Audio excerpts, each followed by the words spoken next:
L'Église chrétienne Maranatha est présente dans des nations de tous les continents de la planète, des églises dans des pays, dans les trois Amériques, Europe, Afrique, Asie et Océanie, connectées par la même doctrine, par la direction du Saint-Esprit de Dieu, et unies par la parole vivante.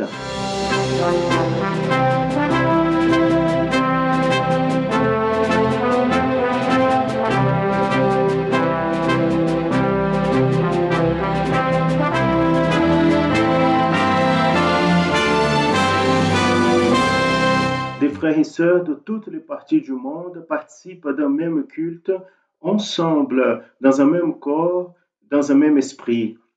À travers le système de transmission, les membres de l'Église chrétienne Maranatha de toute la planète vivent un moment d'unité et communion, comme l'ont vécu les Hébreux à la sortie d'Égypte et les disciples avec le Seigneur Jésus à la veille de sa mort à la croix de Calvaire.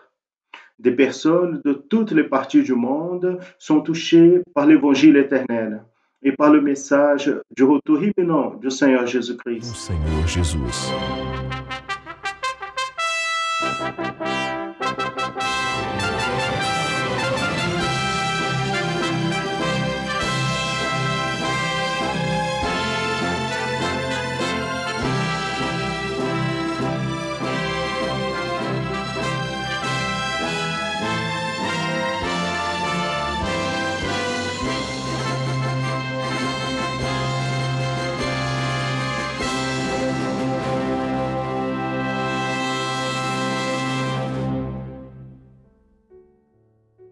Je salue à tous dans la paix du Seigneur Jésus. Nous commençons l'école biblique de l'Église chrétienne Maranatha de ce dimanche matin. Je veux vous saluer qui arrivez maintenant, vous qui avez reçu le lien, l'invitation pour participer de ce culte, vous qui avez entendu dans une publicité, à la télé ou n'importe quel autre moyen de communication, vous qui avez pris connaissance et qui arrivez maintenant, il y a une grande quantité de personnes qui arrivent maintenant et participent avec nous des cultes de manière générale, notre programmation par Internet, par la télévision, et qui maintenant sont avec nous ce matin. Je les salue particulièrement, mais toute l'Église, tous ceux qui vivent déjà cette expérience des cultes transmis par Internet le long de ces derniers mois, depuis qu'on a commencé ce nouveau format en fonction de la situation sanitaire globale. Nous allons commencer ce culte par la prière. Et je vous invite à ce moment à mettre votre vie devant le Seigneur. Cette prière, c'est une prière d'invocation. L'invocation, nous prions par le pouvoir du sang de Jésus. C'est quand nous mettons notre vie devant lui, en reconnaissant notre faiblesse, notre péché, en demandant que par l'opération de son esprit, notre péché soit pardonné, nous puissions avoir accès à sa présence. Nous allons prier maintenant. À vous qui venez d'arriver, vous pouvez nous accompagner dans ce geste si vous le souhaitez, ou rester comme vous êtes. Mais l'Église, nous l'invitons maintenant à se mettre à genoux pour prier le pouvoir du sang de Jésus. Nous allons prier.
Je veux saluer à tous dans la paix du Seigneur.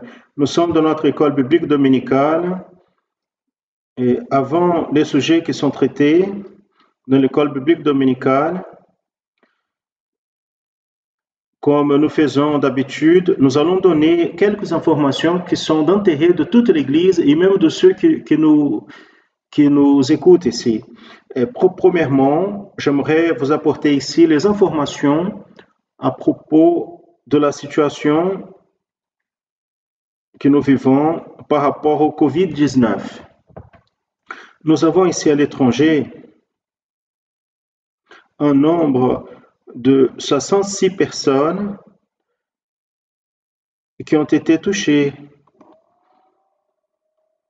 Parmi celles-là, nous avons eu 3 décès et nous avons 60 guéris. Et maintenant, nous avons 13 personnes malades à l'étranger. Au Brésil, nous avons eu un total de 1972 personnes qui ont été touchées, desquelles 869 du sexe masculin, 1108 de sexe féminin, des jeunes 217 et des adultes 1651, des enfants petits 19, des enfants de 3 à 7 ans 25, intermédiaires de 7 à 11 ans 24, adolescents 40. Donc un nombre qui a besoin d'être pris en considération dans toutes les tranches d'âge. Des guéris, nous avons 1121 parmi les 1972. Malades, 784 qui sont en train d'être traités. On a besoin de prendre soin comme tous les autres. Et nous avons eu 72 décès. Je veux seulement avertir nos frères et sœurs que personne ne soit illudé avec des lois municipales, spécialement les lois municipales qui disent que tout est libéré, vous pouvez ouvrir, vous pouvez faire des cultes. Ne faites pas cela. Ce n'est pas le moment. Nous sommes en train, donc c'est bien évidemment, c'est stabilisé 1300 à 1400 morts par jour. C'est stabilisé, mais dans ce niveau-là, cela veut dire que rien n'a diminué. Le danger continue, plus grand encore qu'on imagine. Aujourd'hui, je vous ai ramené quelques informations pour les frères et sœurs, afin que vous puissiez être attentifs, observer ici la distribution du problème du coronavirus dans plusieurs États. Par exemple, l'État brésilien qui a été plus fortement touché, c'est l'État du Espírito Santo, avec 773 personnes qui ont été touchées dès 1972. Deuxièmement, c'est l'État de Minas Gerais, avec 180 personnes. Pardonnez-moi, Rio de Janeiro, avec 273 personnes. Troisièmement, c'est Rio de Janeiro, avec... Attendez, on va reprendre. Espírito Santo est 763, Rio de Janeiro est 273, Minas Gerais 180 et divers autres États, São Paulo 100 et ainsi de suite. Mais j'aimerais encore vous rappeler et aussi vous donner une information à propos de la situation réelle. Tout d'abord, se trouve l'état du Espírito Santo, avec 44 malades. Aujourd'hui, nous avons guéri 12, nous avons 44 malades et 7 décès dans l'état du Espírito Santo. Deuxièmement, Minas Gerais, actuellement avec 30 malades, guéris 6. Nous allons laisser ceux qui sont guéris, nous avons déjà un résultat. Troisièmement, Rio de Janeiro, avec 24 malades, et ainsi de suite. Maintenant, on baisse un peu, on va à l'état de Bahia avec 10, Paraná et quelques autres états, 8, Roraima, 8. Nous avons encore,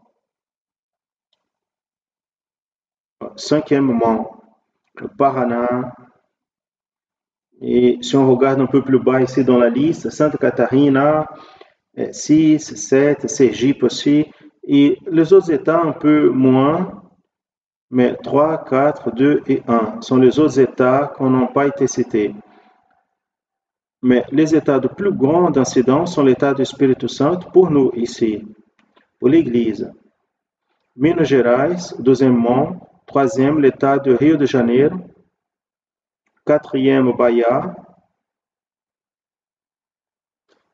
Mais l'advertence, c'est la suivante. L'avertissement est le suivant. Prenez soin de vous, gardez les mêmes précautions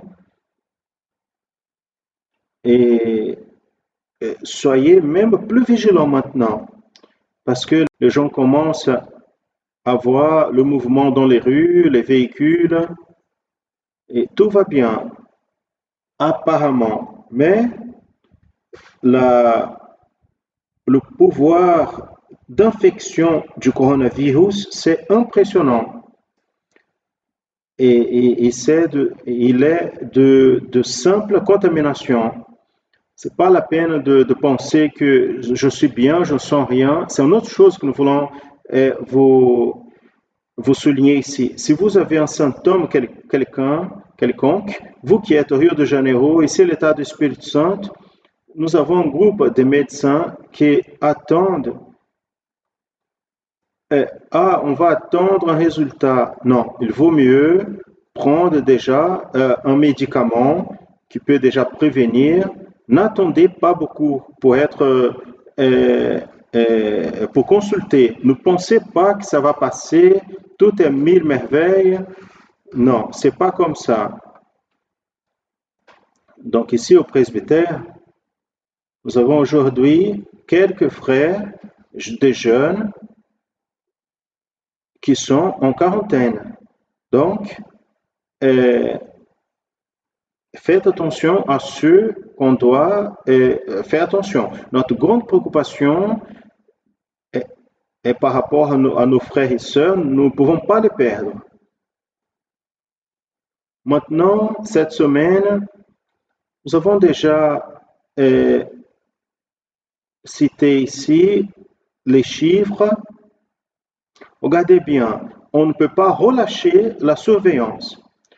Je ne vais pas parler mauvais des maires ici, mais ici, le maire est en campagne électorale.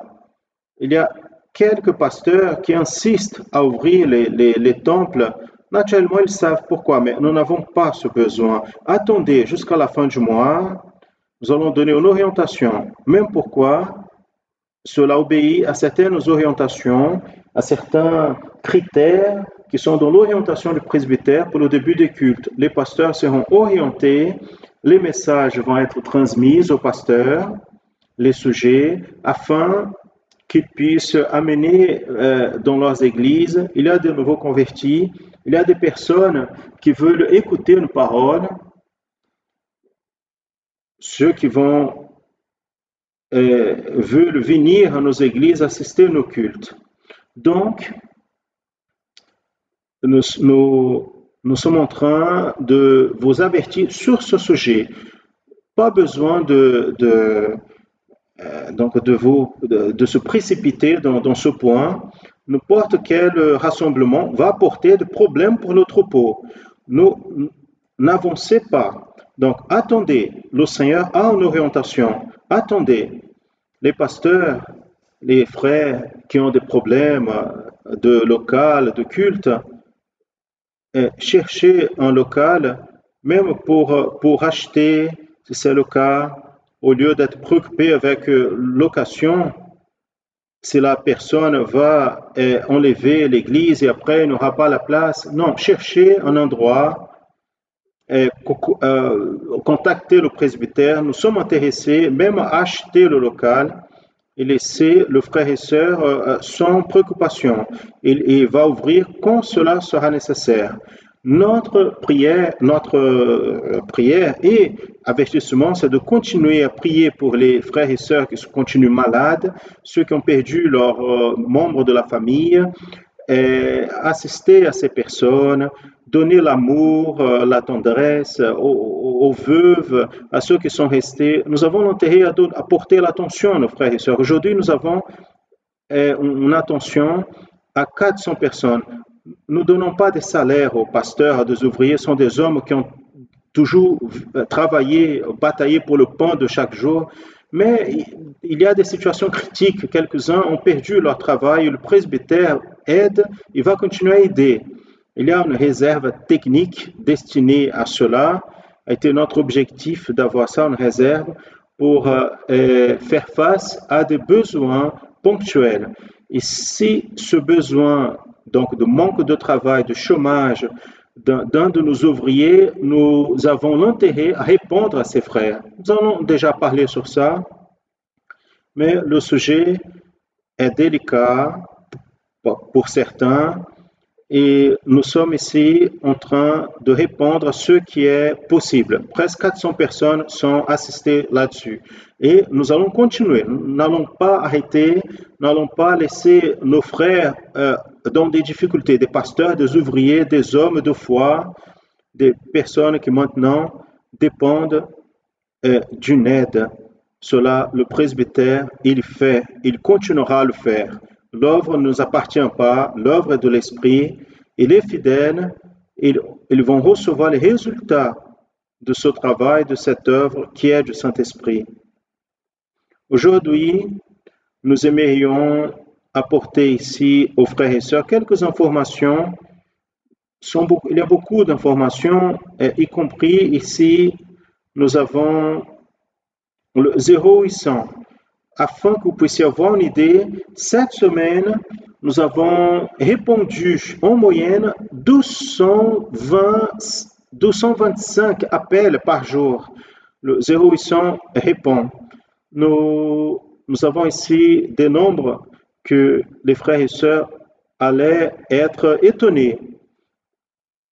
Juste cette semaine, nous avons répondu, nous avons fait une moyenne ici journalière de 220 quelques, 1500 cette semaine, en rappelant que le plus grand nombre a été de Minas Gerais.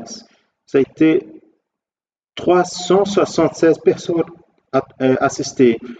Espírito Santo ensuite, Rio de Janeiro ensuite, São Paulo aussi, Bahia 67 et ainsi de suite. Nous avons eu un nombre un numéro de téléphone qui est à disposition de frères et sœurs. Il suffit de demander au pasteur Josias qui vous envoie ces données. Maintenant, nous allons sélectionner 38 personnes. J'ai demandé à la fille qui travaille avec nous, sélectionner 38 personnes. Regardez, 38 personnes, 13 de Minas Gerais, 9 de Espírito Santo et 8 de Rio de Janeiro, sont parlés de l'état de Pará, Bahia, São Paulo, Paraná, Rio Grande do Sul, Piauí, Goiás. Quand nous avons fait Donc, un point sur le 0800, nous avons vu que de nouveaux convertis, 275, au retour, ceux qui ont appelé à nouveau, 113, 7 semaines. Nous vous donnons ici les chiffres de cette semaine. Par exemple, ici, nous avons quelques cas petits des personnes. Une sœur de celle-ci, c'est de l'état du Espírito Santo. Et Adaïse, cette sœur, elle nous a dit, à la fin de la pandémie, elle vient à l'église, elle va fréquenter l'église. Un autre ici, un autre qui est assisté, qui assiste le culte online, il est défini aussi.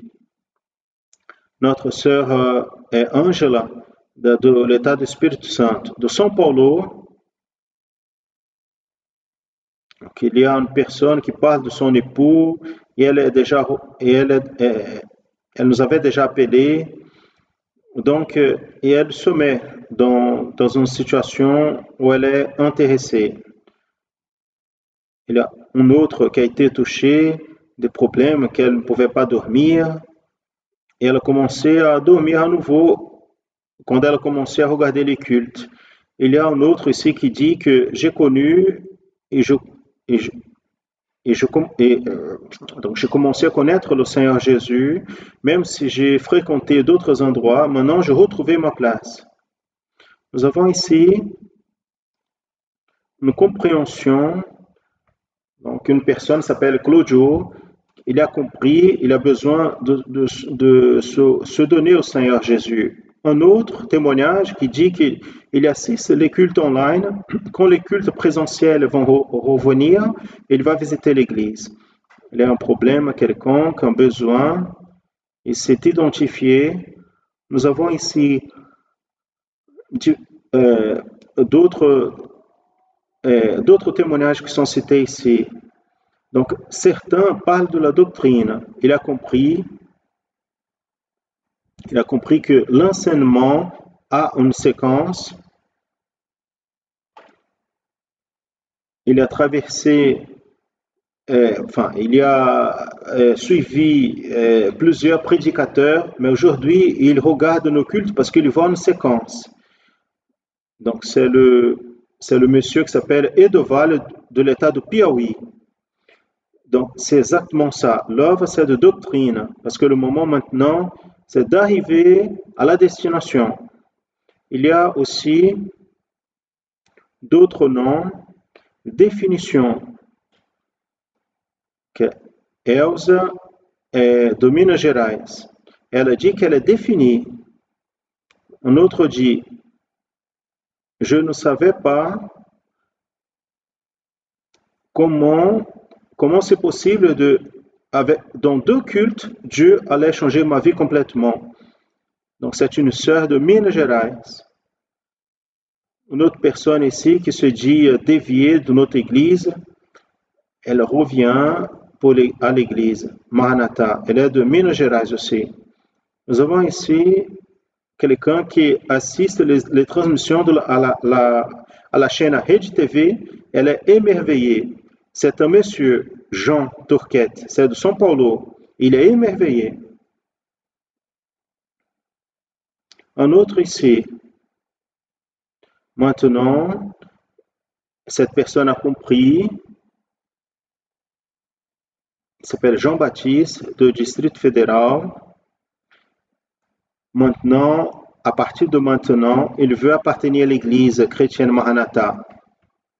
Nous avons ici aussi quelqu'un qui regarde à la télé la programmation en annonçant l'évangile éternel, Louise Andrade, du District fédéral. Donc, je cite ici ces témoignages, ces personnes, parce que ce sont des témoignages. Probablement, nous allons mettre quelques-uns lundi à partir de demain. Donc, nous avons aussi un autre ici qui parle, qui a assisté les cultes YouTube, le programme est, est très spirituelle, donc de Minas Gerais, Maria de Lourdes. Un autre ici qui parle à propos de la guérison qu'elle a reçue, Maria da Penha, son époux aussi. Il a eu une guérison immédiate. Il avait herpès dans ses yeux. Il a été guéri pendant le culte. Regardez bien. Qu'est-ce que nous devons faire? C'est évangéliser et laisser le Saint-Esprit opérer. Le Saint-Esprit opère dans ces maisons, dans les églises, dans les foyers, dans la vie des personnes. Maintenant, il faut avoir un engagement. L'évangélisation, c'est ça. Donc, ce n'est pas la peine de prêcher tous les jours la même chose. Envoyer un message et laisser que le Saint-Esprit va faire l'œuvre. C'est de continuer. Le message est nécessaire, prêcher est nécessaire, mais l'important se trouve ici. C'est le résultat. C'est ce que le Saint-Esprit est en train de faire. Vous ne voyez pas? Ici, nous avons des problèmes aussi, des maladies. Il y a un autre ici qui assiste à la télé. Il a eu une bénédiction, veut revenir au culte. L'autre, à propos de la doctrine, est en train d'assister le culte online qui aime beaucoup la doctrine. Il est de Goiás, et Nilza Amaral. Donc le temps est petit pour nous, pour parler ici, mais il y a beaucoup de choses qui sont importantes afin que les frères et sœurs puissent prendre connaissance du travail qui est fait par vous-même. Vous êtes en train d'évangéliser et réaliser une grande œuvre. Donc, quelqu'un ici parle d'un culte qui a regardé le samedi, le Seigneur lui a parlé. Elle a entendu la voix du Seigneur et le Seigneur a dit, je suis le Seigneur. Un autre ici qui est défini, qui est de Bahia, de Bonfim. Elle a dit, j'ai retrouvé l'église pure de Jésus. Elle est en train d'écrire ce qu'elle a vu. Elle est définie pour cette œuvre. Il est défini. C'est un monsieur de Rio de Janeiro. Pour finir, donc, d'autres témoignages qui parlent de guérison ici, de guérison des problèmes, des sentiments, de retour. Il dit, pendant ma fille était hospitalisée, l'épouse avait une maladie qu'elle allait être guérie. Et elle a été guérie. Elle a fait un rêve que le pasteur de l'œuvre disait que c'était le temps pour revenir. Et elle est revenue. C'est une sœur de l'état du Espírito Santo. Gloire à Jésus. Donc, elle a entendu une voix, aussi une autre ici qui dit, le salut à l'intérieur de la maison. Elle a assisté à la programmation à la télé. Elle a dit, j'ai senti quelque chose de différent et depuis ce jour-là, je regarde les cultes. J'ai fait ici une sélection des 1600 quelques pendant la semaine. J'ai sélectionné, on a pris 36 cas pour vous passer ici, pour vous montrer que donc, l'évangélisation est très importante. N'arrêtez pas d'envoyer le lien. L'évangélisation, le lien que nous avons sur Trompette des Fêtes, il va arrêter quand Jésus va apporter l'église, ramener l'église. Envoyez le lien à vos amis. Une église ici à Vila Velha, le pasteur a fait une convocation, il a dit, mais chacun va faire une petite annotation. Et après, à la fin de la semaine, on va voir plus de 2000 appels ont été faits. Et de ces personnes, un retour est très important. De ces retours qu'on a eu immédiats, dans certains cas, 10%. Donc c'est très bien. Si notre peuple comprend cela, les pasteurs ont déjà compris. Nous avons un moment ici, d'ailleurs, dans cette question d'évangélisation, il y a eu une nouvelle information. Un pasteur de Rio de Janeiro, il a dépassé tout le monde de l'état de São Paulo. Et donc, regardez, plus de 1000 personnes. Mes frères, ça, c'est merveilleux. Si tous travaillent, donc l'heure est arrivée. Toi, moi, oui, nous avons au ciel, oui, mais et les autres? C'est le moment d'annoncer. Nous avons dépassé notre temps et j'espère de revenir dans quelques instants pour traiter le sujet qui est de beaucoup d'importance ici dans l'étude biblique de l'école biblique dominicale. Nous disons aux frères qu'il est impossible de citer ces témoignages afin que vous puissiez vous engager davantage dans le travail d'évangélisation. Évangéliser, c'est exactement cela que nous faisons. Donc, des frères et sœurs qui bataillent, qui luttent et voient le résultat pour la gloire du Seigneur Jésus. Nous allons revenir d'ici à quelques instants.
Saber porquê,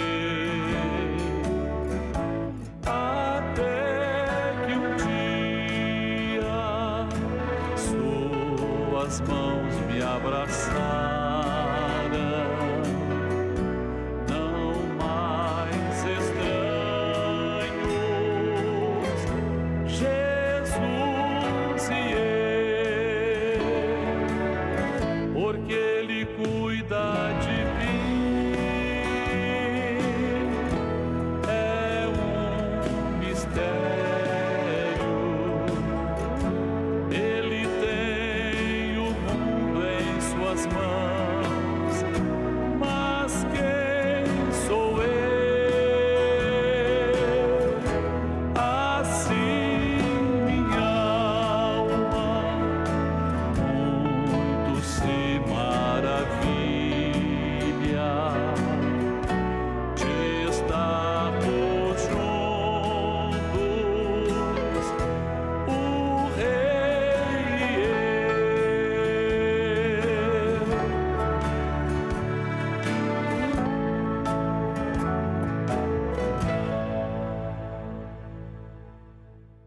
Nous revenons ici et nous avons quelques informations encore. Nous voulons informer nos frères et sœurs le décès de notre frère, le pasteur José Vitae. Ce frère, il a fait partie de la constitution de l'Église chrétienne Maranatha avec l'actuel président. Il vient de Mata Grande. Le coordinateur de cette région, c'est le pasteur Marcelo César. C'était un des pionniers de cette œuvre. Et notre tristesse aujourd'hui, nous voulons enregistrer cela, notre tristesse du départ de notre frère bien-aimé, il est actuellement dans la région de São José dos Campos, dans la vallée de Paraíba. Nous avons une autre information auquel nous sentons beaucoup, c'est le pasteur Juraci Pedrosa. Ce pasteur, il est né à Itajubá. Il laisse son épouse Yolande et 4 enfants. Yolande Barros et 4 enfants. Le pasteur Vinícius, Marcos Vinícius, Lucienne, Renata, Michel.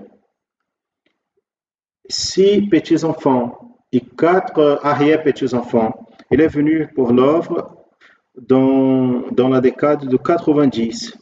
Très actif, comme toujours, il laisse une marque, un registre, comme un témoignage fidèle de ceux qui connaissent, de ceux qui donnent de la valeur à l'appel,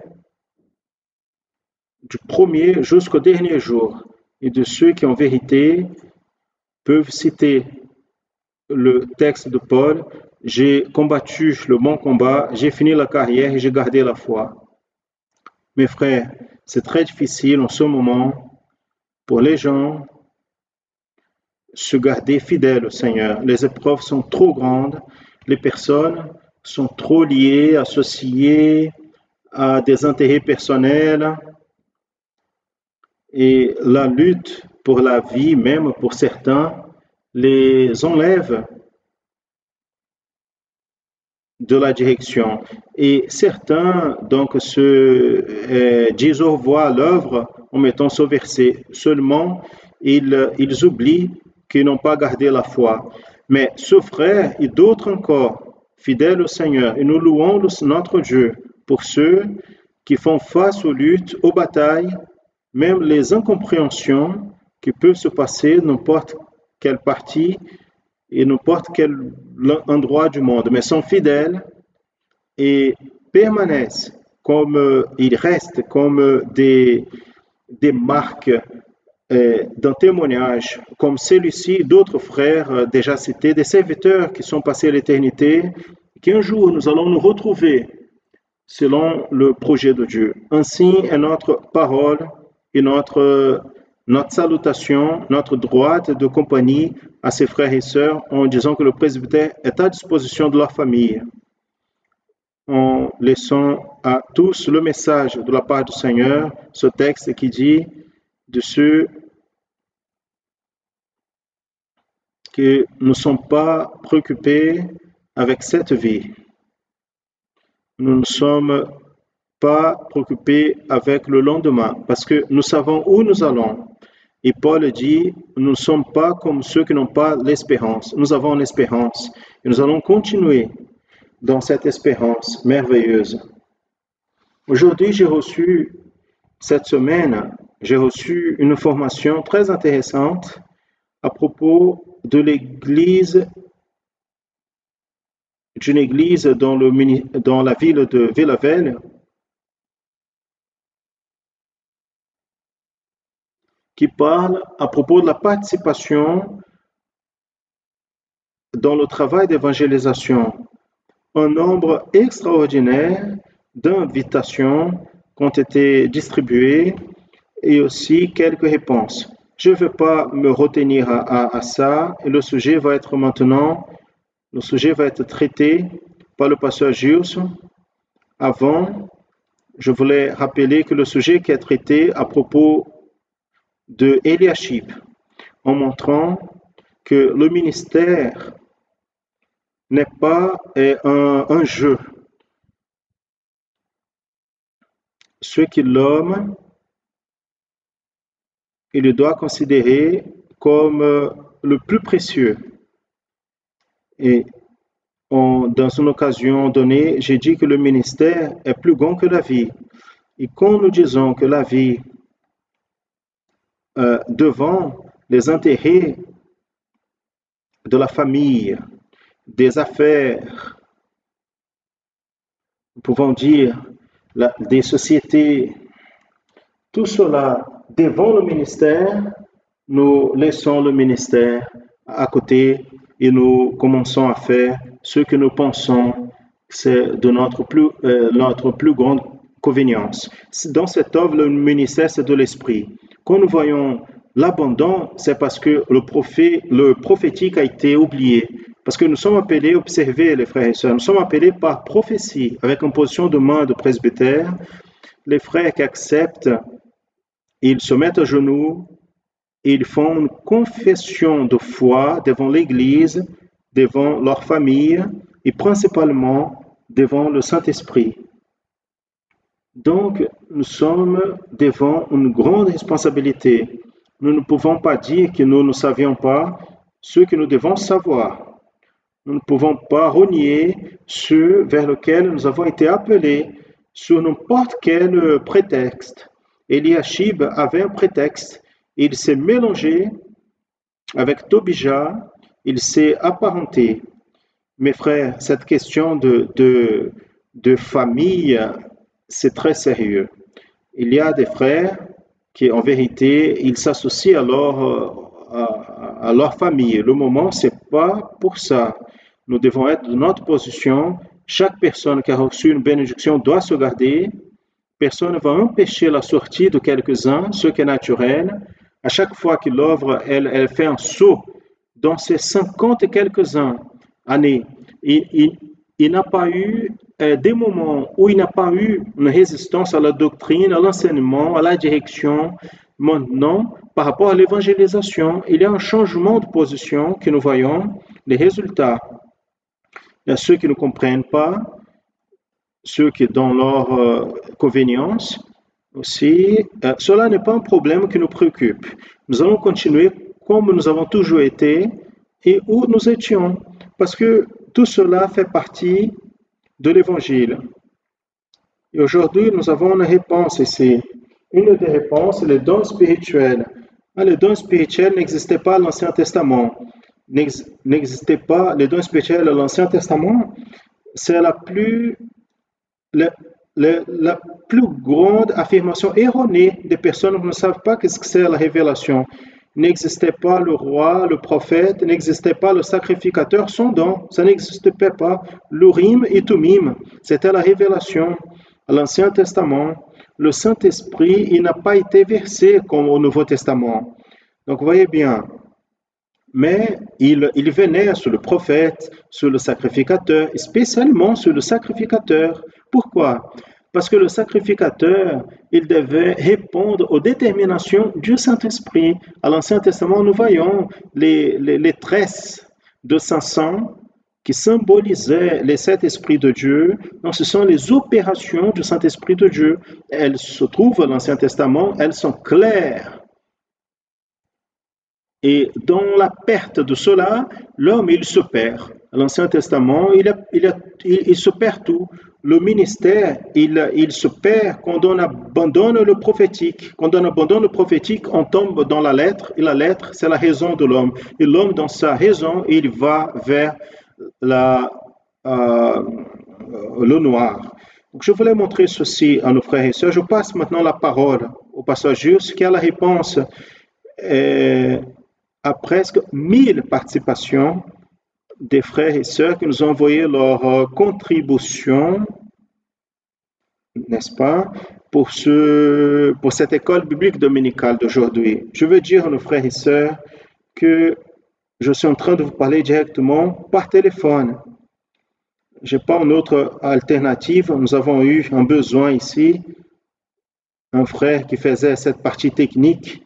Il n'a pas pu être présent, mais nous allons continuer. Et aujourd'hui, ce soir, si Dieu nous permet, nous serons à nouveau en vous parlant dans le culte de ce soir. Et à tous, la paix du Seigneur. Je veux saluer les frères et sœurs dans la paix du Seigneur Jésus et vous dire que nous sommes ici pour donner la continuité à notre école biblique dominicale d'aujourd'hui. Et nous allons aujourd'hui répondre aux questions qui ont été formulées à l'école biblique dominicale de la semaine dernière à propos du sujet qui touche Eliashib au livre de Néhémie.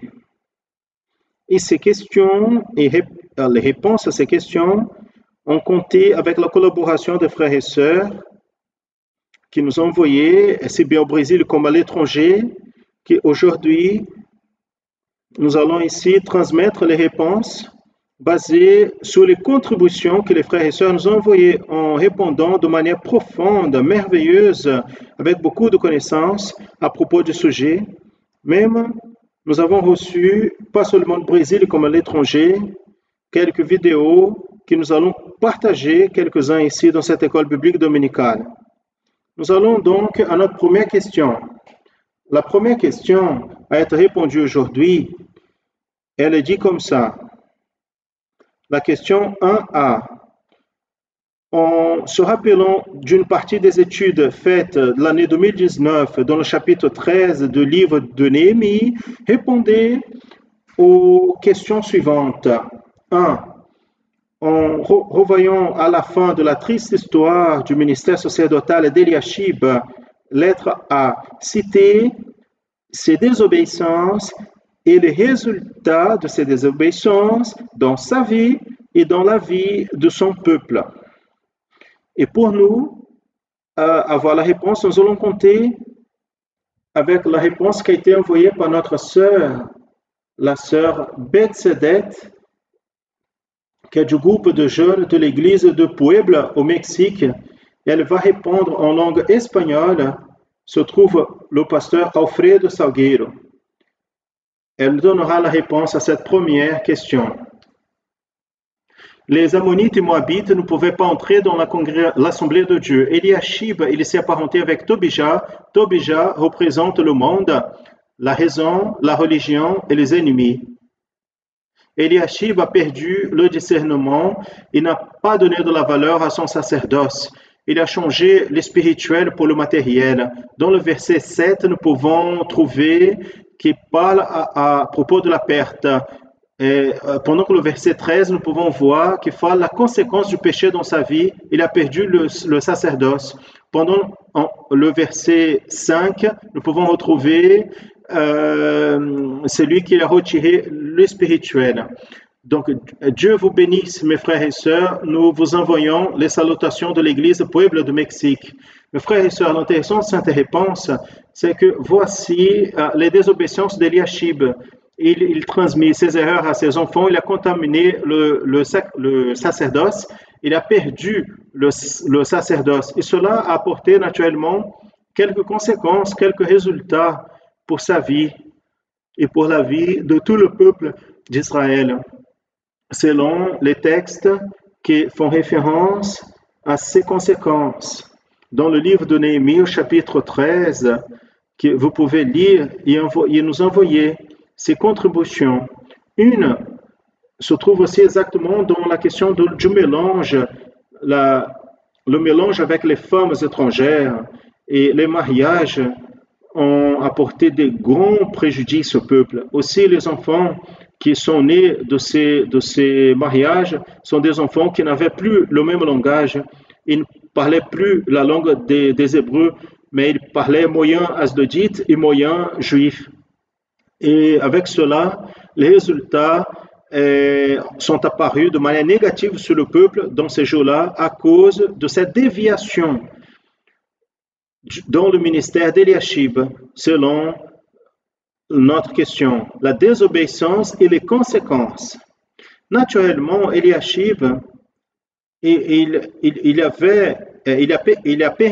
permis que les ennemis de l'œuvre entraient parmi nous. Et naturellement, en leur faisant des concessions, spécialement la concession par rapport à Tobija, en retirant du temple ce qui était le saint, le prophétique, et en mettant ce qui était contaminé dans la question du rapport de la famille, ayant les liens familiaux avec l'ennemi de l'œuvre de Dieu.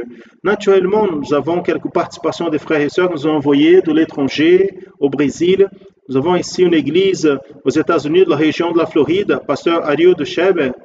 Et les frères nous ont envoyé une expression disant, dans la désobéissance d'Eliashib, il a porté l'adversaire dans son intimité et communion, en laissant tout le prophétique derrière lui, en rejetant le prophétique et la foi.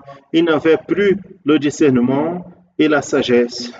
Nous avons aussi une réponse de Rio de Janeiro très intéressante. L'église de Patience au Rio de Janeiro, région nord de Rio de Janeiro, le pasteur Carlos Alberto Francisco, qui nous dit le résultat d'avoir cassé la concertation a été une grande déviation morale en laissant entrer le mobilier de Tobija là où on gardait les offrandes de l'adoration, l'encens, les ustensiles, les dîmes de blé, le mou qui représente la joie du Saint-Esprit et l'huile qui représente le baptême du Saint-Esprit. Très bien répondu dans cette collaboration envoyée par nos frères et sœurs de Rio de Janeiro. Maintenant, la question 1b. En revoyant la triste fin du ministère sacerdotal d'Eliashib, lettre B, résumée en une phrase avec 3 mots. Ce qui a causé, anticipé la chute du ministère sacerdotal d'Eliashib. Et pour cette réponse, nous allons maintenant regarder la vidéo d'une de nos sœurs de l'église de Quito, la capitale de l'Équateur, le pasteur Vanderlei Cruz. C'est notre sœur Mélanie Nubel Pérez, du groupe de jeunes de l'église de Quito. La réponse à la question 2, lettre B, en résumant 3 mots, c'est le lien de parenté avec Tobija que nous pouvons trouver en 13-14. Avant Eliashib, le sacrificateur qui présidait dans la chambre de la maison de notre Dieu, et il s'est apparenté avec Tobija. Très bien. Il est intéressant, nous avons aussi reçu une information très importante sur cette question qui a été envoyée pour le groupe de jeunes de l'église de Tiradentes, de l'état de São Paulo, pasteur Daniel Santana, qui c'est le jeune Vinícius Cunha. Cette fois-ci, il va répondre rapidement en langue portugaise. Vinícius Cunha. Et la réponse est la rejection prophétique. Très bien. La réponse, donc c'est presque celle-là. Notre sœur, quand il a dit, c'est la réjection prophétique. Et nous avions une réponse que c'était l'abandon au prophétique. Plus ou moins la même chose, mais très bonne collaboration de notre frère de l'état de São Paulo. En vérité, dans l'absence de Néhémie, le prophétique a manqué parce que le nom de Néhémie signifie consolation du Seigneur. Il y a eu la réjection, le rejet au prophétique de la part du sacrificateur Eliashib parce qu'il a amené l'ennemi à l'intérieur de la maison de Dieu pour répondre à ses intérêts charnels et matériels. En sachant même que les Ammonites et les Moabites ne pouvaient pas entrer dans le temple de Dieu et la mobile de Tobija était placée par Eliashib au lieu des ustensiles qui représentent ce qui était le prophétique. Maintenant, je veux partager une information qui a été donnée, une contribution donnée par nos frères de l'église de Rome, le pasteur Bergson Costa, qui nous ont dit Eliashib, il a profané quand il a enlevé du temple ce qui était prophétique en mettant les affaires de Tobija. Il a perdu la crainte quand il s'est corrompu en laissant être amené par ses propres intérêts. L'église de l'État de Minas Gerais, qui nous a donné une excellente collaboration, l'église de Boa Esperança, dans la région de Conselheiro Pena, Minas Gerais, le pasteur Gladstone Guerra. L'information a été donnée. Eliashib a laissé d'observer la parole en donnant plus de valeur à ses accords, à ses associations personnelles. En tant que sacrificateur, il était obligé de connaître la parole qui était la loi. Quand il laisse ce point de côté, il se met dans une position de supériorité à la parole, ce qui démontre le déclin de son ministère. Très bonne cette collaboration envoyée par nos frères. Maintenant, nous allons à la question 1c. Quels ont été les dons spirituels qu'Eliashib a abandonnés? Citez le texte. Nous allons voir maintenant encore une collaboration d'une réponse cette fois-ci en langue anglaise, par notre frère Jonathan Calvin, qui est du groupe de jeunes de l'église de Worcester, au Massachusetts, aux États-Unis. C'est le pasteur Gerson Bellucci. Les dons spirituels qu'Eliashib a abandonnés pendant son ministère sont discernement et sagesse. Nous retrouvons cela, nous trouvons cet abandon dans le discernement, dans le chapitre 13, verset 4. Or, avant cela, Eliashib, sacrificateur, qui présidait dans la chambre de la maison de notre Dieu, s'était apparenté avec Tobija. L'alliance avec Tobija montrait l'abandon de discernement au ministère de la part du sacrificateur Eliashib. L'abandon de la sagesse est retrouvé dans le chapitre 7, chapitre 13, qui dit « Je suis venu à Jérusalem et j'ai compris le mal qu'Eliashib avait fait quand il a fait bénéficier Tobija en lui donnant une chambre dans la maison de Dieu. » L'abandon de la sagesse dans ce texte est révélé quand Eliashib, le sacrificateur, a mis Tobija dans les chambres de la maison de Dieu pour bénéficier à Tobija. Très bien, mes frères et sœurs, la réponse est très bien donnée. Le don spirituel rejeté par Eliashib, c'est la parole de sagesse et le discernement des esprits. Et cela se trouve dans le contexte d'un moment quand Néhémie, il arrive à Jérusalem, il dit, j'ai compris le mal qu'Eliashib avait fait pour bénéficier à Tobija en lui donnant une grande chambre dans la maison de Dieu. Néhémie n'a pas manqué à lui le discernement des esprits quand il a dit « J'ai compris le mal qu'Eliashib avait fait ». Quand il avait apporté Tobija dans la maison du Seigneur, Eliashib a perdu le discernement. Pourquoi? Parce qu'il a échangé le saint par le profane. Le discernement, c'est de savoir ce qui vient du Seigneur et ce qui ne vient pas du Seigneur, ce qui vient de l'homme.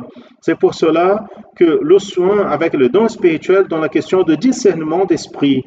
La parole de Dieu nous enseigne sur le don spirituel en disant que un parle et les autres jugent. Et là, dans le verset 7, Néhémie, il a eu le discernement, il a compris qu'il a manqué cela dans le ministère d'Eliashib. Il y a une participation intéressante aussi qui vient de l'étranger, de l'église de Portugal, l'église de Porto, pasteur Paulo Futuro. On a dit, Eliashib a manqué le discernement des esprits quand Eliashib a permis qu'Eliashib mette donc les affaires de Tobija dans la maison de Dieu. Il y a eu un mélange complet avec les mariages, avec les étrangers, et cela a porté comme résultat la perte de l'identité prophétique du peuple, parce que les enfants ne pouvaient plus parler la langue des Hébreux. Dans cette expression se trouve ici la collaboration envoyée par nos frères et sœurs. Ici, de l'Esprit Saint, nous avons aussi l'expression « Eliashib a abandonné le don de discernement et en conséquence a perdu la capacité de différencier ce qui plaît et ce qui ne plaît pas à Dieu, ce qui l'a amené à perdre les valeurs spirituelles en laissant la sagesse du Saint-Esprit. Très bien, nous allons maintenant à notre dernière question, la question 1D. Dans le sens pratique, quel a été le danger qui tourne aussi autour des ministères dans cette œuvre, associé à l'histoire et à la pratique erronée et les résultats dans la vie d'Eliashib et de son peuple. Maintenant, pour cette réponse, nous allons voir la participation d'un diacre de Bolivie, Edouin Garcia. Il va nous répondre en langue espagnole. Il vient de l'église Nueva Primavera en Santa Cruz de la Sierra, en Bolivie, où se trouve le pasteur Juan Mariscal.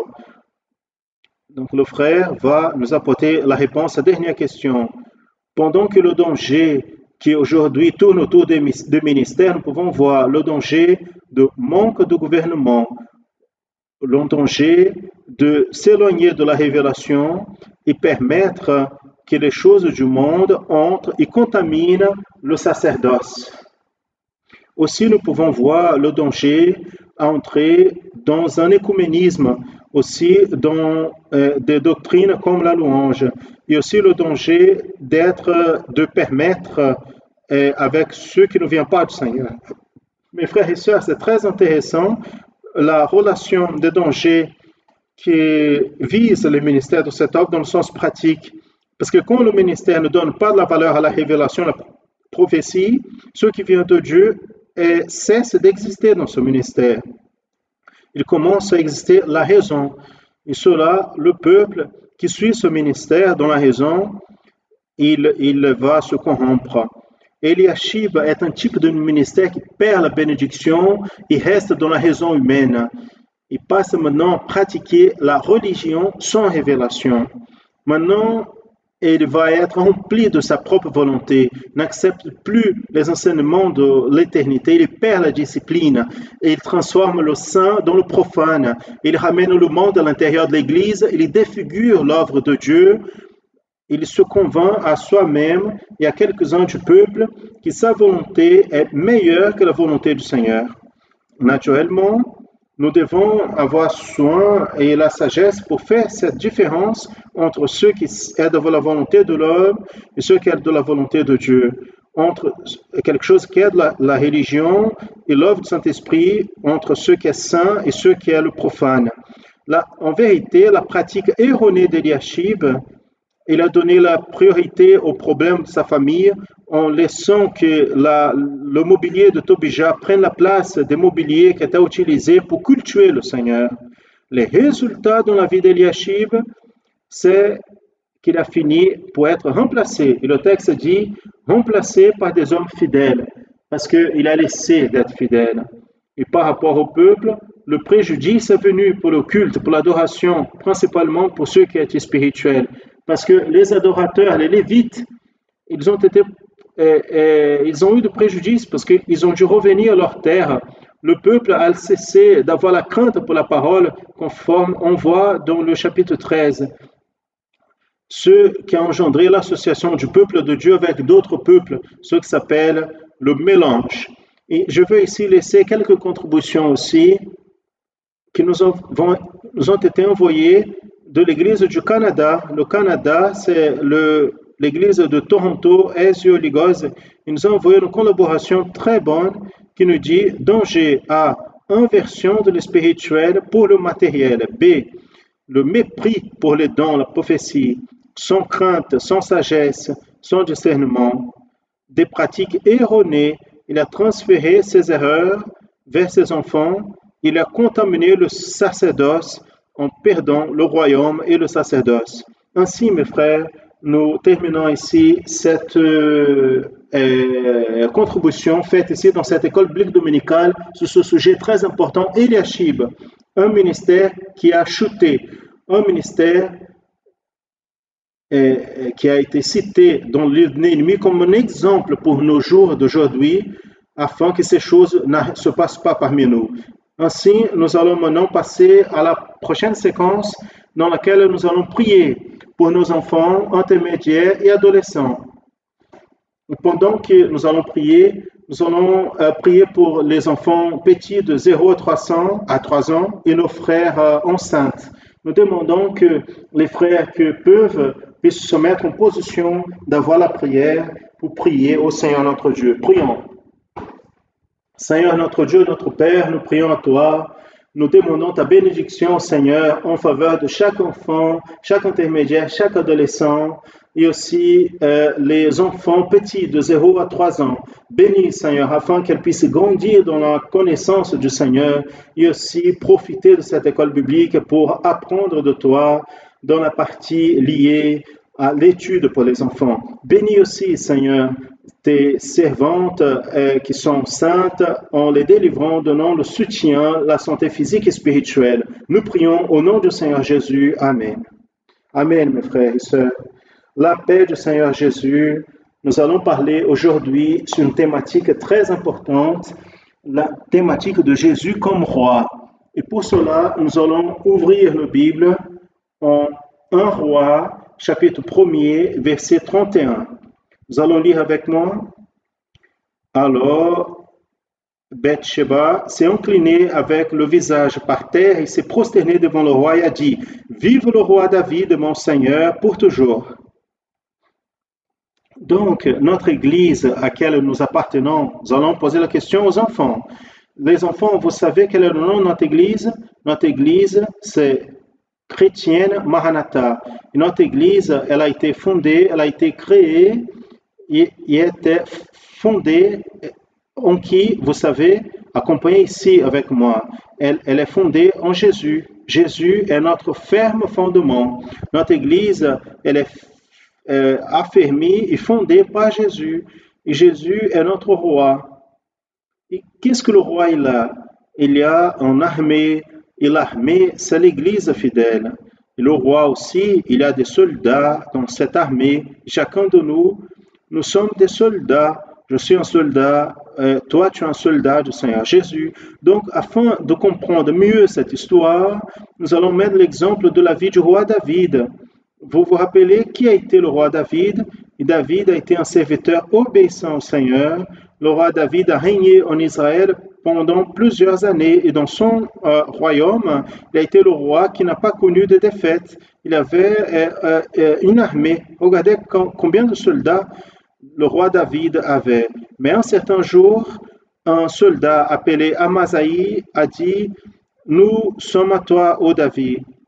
Et il a parlé cela en étant touché par le Saint-Esprit. Comme nous, comme soldats de Christ, comme Église, nous disons tous les jours, Seigneur, nous sommes à toi. Nous avons fait le choix de servir le Seigneur. Et cette armée de David était fidèle à David, ainsi comme nous, Église, nous sommes fidèles au Seigneur. Et David aussi, en plus de tout, il était un roi humble. Humble veut dire un roi simple. Il était obéissant au Seigneur, comme nous avons dit. Il consultait au Seigneur toutes ses batailles, toute guerre où il allait, il consultait le Seigneur, où il allait, par où il allait passer. Et afin d'être obéissant au Seigneur, le Seigneur a tout parlé à David. Et David était victorieux, comme nous avons dit. Il n'a perdu aucune bataille. Et son armée était avec lui. Était une armée de personnes volontaires, avec un cœur volontaire. Il était là parce qu'ils aimaient être là, en bataillant avec le roi. Et nous aussi, nous aimons être proches du Seigneur Jésus. Mais un certain jour, David, il était très ancien, il avait besoin de passer son trône à son fils. Et c'était comme ça, comme c'était un héritage. C'est quoi un héritage? Héritage est transmis de père à fils. Ce trône serait un héritage pour le fils de David. Mais comme David était très ancien, et c'était déjà le moment de passer le royaume à son fils. Adonijah, qui était son fils, s'est profité de la vieillesse de son père, parce que David, il n'était plus prêt pour être roi. Adonijah a commencé à régner à sa place. Il a fait une fête très grande, a appelé plusieurs personnes, et toutes les personnes criaient « Vive le roi Adonijah !» Mais ça, c'était le projet du Seigneur pour la vie du peuple d'Israël.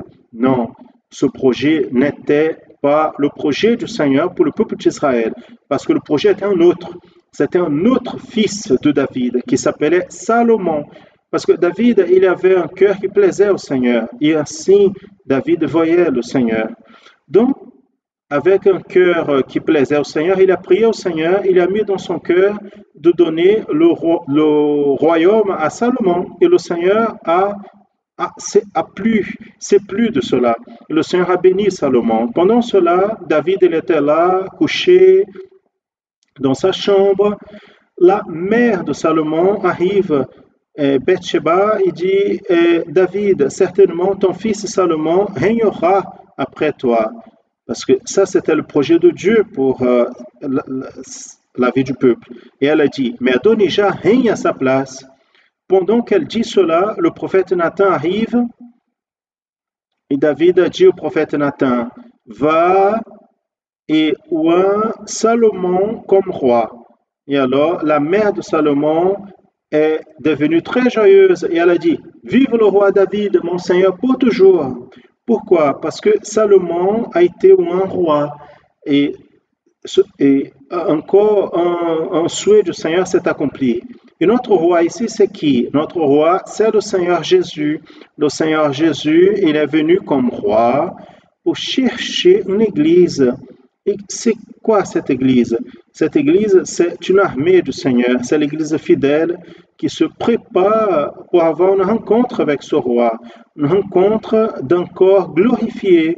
Le psalmiste dit qu'il va entrer le roi de gloire. Et qui est? C'est lui, le roi de gloire. C'est le Seigneur des armées, c'est le roi de gloire. Et qui va entrer avec lui? Son Église, comme une armée, est affermie, va entrer au ciel. Et nous, notre Église, à plus de 50 ans, nous sommes en train de dire, de parler du Seigneur Jésus, et chaque jour de notre cœur, nous disons quoi? Que le Seigneur Jésus, nous appartenons à lui. Ainsi comme le soldat était fidèle à David en disant que toute l'armée est à lui, nous aussi, chaque jour, nous disons, nous sommes du Seigneur Jésus. L'héritage que le Père nous a donné, qui était son Fils Jésus, pour nous purifier de nos péchés, cet héritage que nous devons garder dans notre cœur, ainsi comme David a transmis à Salomon ce royaume. Et Salomon a gardé dans son cœur ce royaume. Et nous aussi, nous gardons dans notre cœur cet héritage, afin que quand le roi va revenir pour rechercher l'armée du Seigneur, nous soyons pour toujours avec lui.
Gloire à Jésus, loué soit le nom du Seigneur, parce que nous avons bu de l'eau de la vie, nous avons mangé de l'arbre de la vie. C'est l'expérience que nous vivons quand nous donnons notre vie au Seigneur et toucher la bénédiction du salut.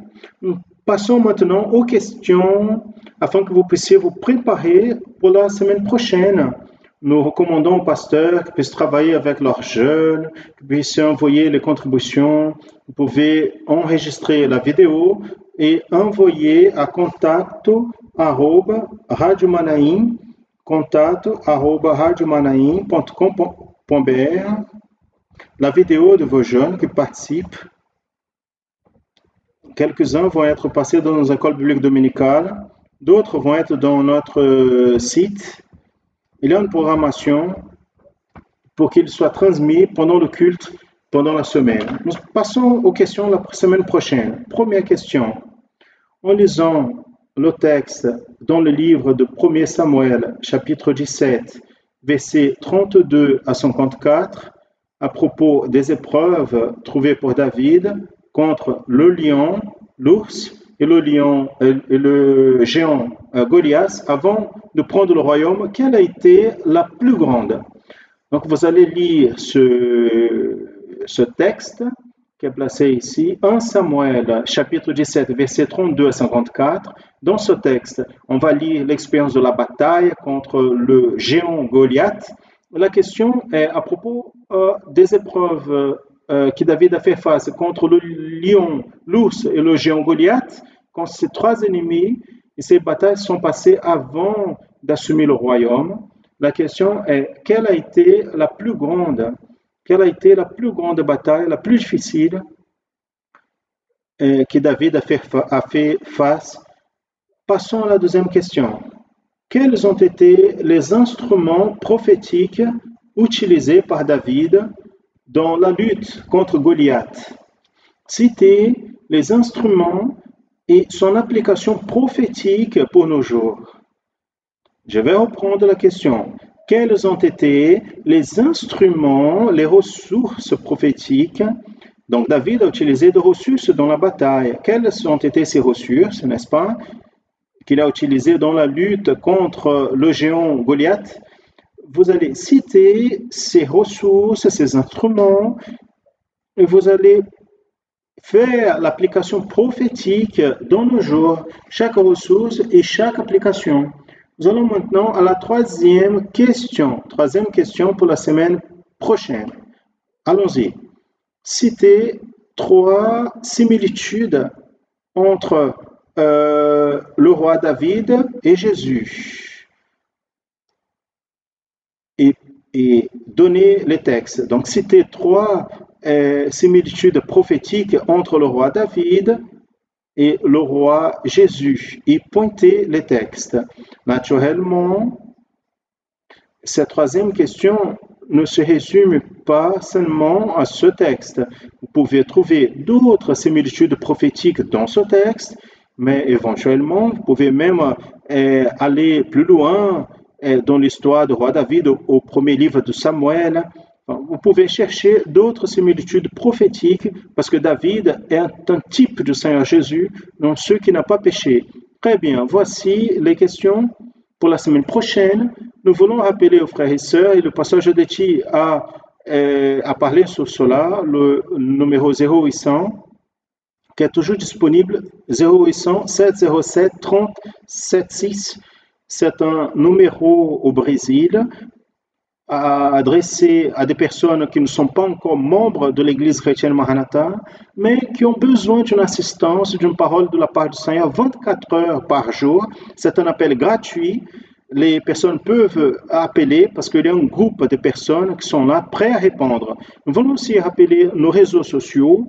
Vous pouvez continuer à accéder à des annonces, des informations contenues qui sont toujours disponibles dans nos réseaux sociaux, sont très divulgués.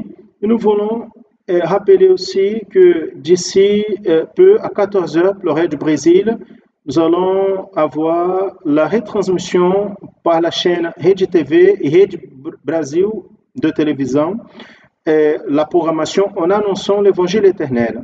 Vous pouvez entrer et regarder dans votre ville dans quelle chaîne. Ah, j'ai une télé à DSL. Vous cherchez la Rede TV São Paulo à 14 heures dans l'horaire de Brasilia. Vous pouvez regarder la programmation en annonçant l'évangile éternel. Il y a aussi les frères et sœurs qui sont déjà qui ont accès à des stations de radio. Donc il y a une station radio au sud de Bahia qui est en train de transmettre nos programmations et d'autres stations radio aussi qui sont en train de transmettre cette programmation, une version adaptée à la radio.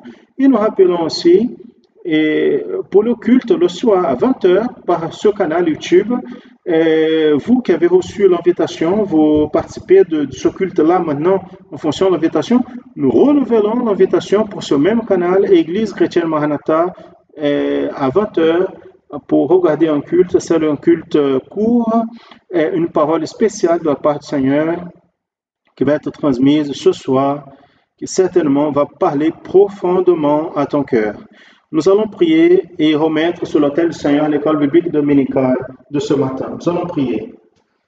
Seigneur, nous louons ton nom, nous glorifions pour ta bénédiction, pour ta direction, pour ton œuvre, pour l'enseignement du Seigneur que tu ne renies pas. Mais nous avons tous les jours ce qui nous fait apprendre, grandir spirituellement et en nous préparant pour le retour glorieux du Seigneur Jésus. Nous louons ton nom. En ton autel, nous remettons ce culte. Nous demandons que tu puisses bénir à tous ceux qui assistent et participent de ce culte. puisse nous préparer pour les activités de cette journée liées à ton œuvre et continue à agir et protège tout ton peuple. Nous demandons, reçois sur ton autel ce culte et en ton nom nous disons que la grâce merveilleuse du Seigneur et Sauveur Jésus-Christ, l'amour de Dieu notre Père éternel, les douces et saintes et éternelles consolations du Saint-Esprit reposent sur vous, mes frères et sœurs, et sur tout le peuple de Dieu, depuis maintenant et pour toujours. Amen. Que Dieu bénisse à tous. La paix du Seigneur Jésus.